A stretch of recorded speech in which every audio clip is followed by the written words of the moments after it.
संजय संजय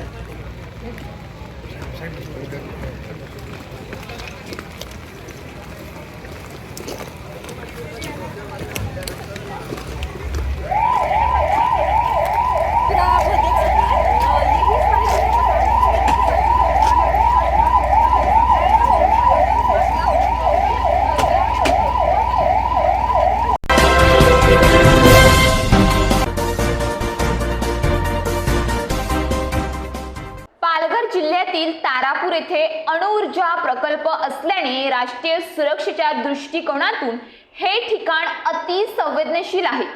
युद्धजन्य परिस्थिती निर्माण झाल्यास तारापूर अणुऊर्जा प्रकल्प सारख्या अति संवेदनशील ठिकाणी हल्ला होण्याची शक्यता नाकारता येत नाही।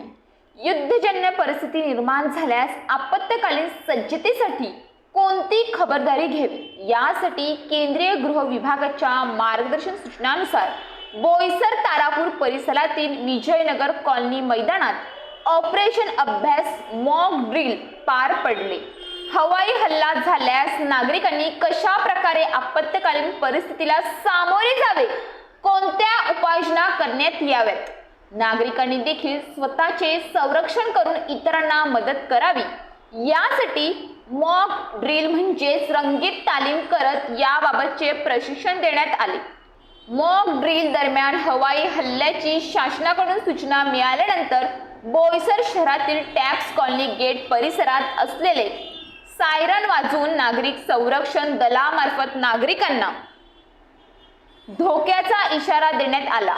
हवाई हल्ला होऊन बॉम्ब फुटणे, आग लागणे यांसारख्या घटना घडल्यानंतर कशा प्रकारे बचाव पथकामार्फत उपाययोजना करण्यात येतात व मदतकार्य राबवण्यात येते याची प्रात्यक्षिके दाखवण्यात आली।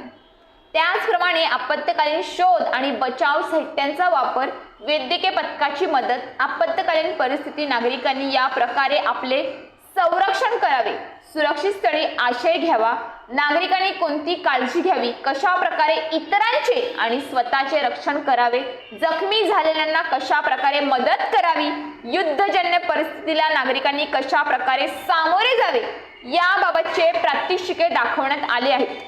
प्रात्यक्षिकांच्या माध्यमातून मार्गदर्शन करून मॉक ड्रिल करण्यात आले। या मॉक ड्रिल मध्ये नागरिक संरक्षण दलाचे वॉर्डन आणि स्वयंसेवक, अग्निशमक दल, होमगार्ड, राष्ट्रीय छात्र सेना आणि राष्ट्रीय सेवा योजना तसेच महाविद्यालयीन विद्यार्थी सहभागी झाले होते। याखेरीज महसूल, पोलीस, आरोग्य विभाग, आपत्ती व्यवस्थापन विभाग आणि इतर शासकीय विभाग सहभागी झाले होते। त्या लोकांची राहण्याची व्यवस्था करावी लागते, त्या लोकांचं आपल्याला स्थलांतर करावं लागतं सुरक्षित ठिकाणी।